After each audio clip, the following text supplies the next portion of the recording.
కదా, ప్రారంభోత్సవాలు దానికి సపరేట్ అప్పు అది. అమరావతి అన్ని అదే దానికి సంబంధించింది, దాని అప్పులు దానికి సపరేట్ ఉన్నాయి. కట్టి బిల్డింగ్. కానీ వీళ్ళు ఏం కట్టారు, ఏం చేశారు, డబ్బులు ఎవరికి కడుతున్నారు అసలు?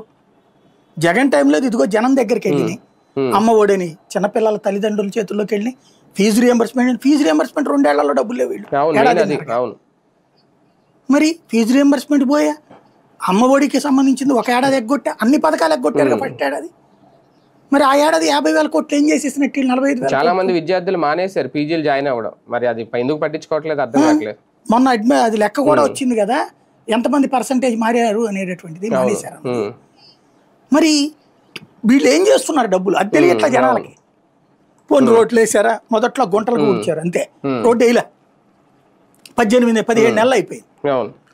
ఏమైపోయినాయి ఇప్పుడు? రోడ్లు మళ్ళీ అదే గుంటలు పడ్డాయిగా, మట్టి పక్కకు పోయింది, మళ్ళీ గుంటలు. అవును. మరి ఏం జరుగుతున్నది ఇక్కడ? అసలు ఏమైపోతున్నాయి డబ్బులు అనేది ఎవరికి తెలియదు. అంటే వీళ్ళు ఆలోచించుకోవట్లేదు. కానీ సార్ అతిపెద్ద మైనస్ ఏంటి అంటే, మొన్నే లోకేష్ గారు మాట్లాడారు, ఈ ప్రభుత్వ స్కూళ్ళ దగ్గర ఎక్కడ నో వేకెన్సీ బోర్డులు చూడాలి, సీట్లు ఫుల్ అయిపోయినాయి అనేది. కానీ ఇవాళ వీళ్ళే రాశారు, ఇంజనీరింగ్ సీట్లు 2,000 దాకా ఉండిపోయినాయి, భర్తీ చేయలేదు, ఇంకా కాలేదు. స్పాట్ అడ్మిషన్లు ఇవ్వడానికి రెడీ. స్పాట్ అడ్మిషన్లు ఎప్పుడు ఇస్తారు సార్? మొత్తం అడ్మిషన్లు అన్ని ఫుల్ అయిపోయి ఇంకా అప్పుడు ఫైనల్ గా స్పాట్ అడ్మిషన్లు అసలు దొరకవు. అలాంటిది ఇప్పుడు స్పాట్ అడ్మిషన్లు ఇవ్వడానికి రెడీగా ఉన్నారు డిగ్రీలో, కానీ జాయిన్ అవ్వట్లేదు ఎవరు.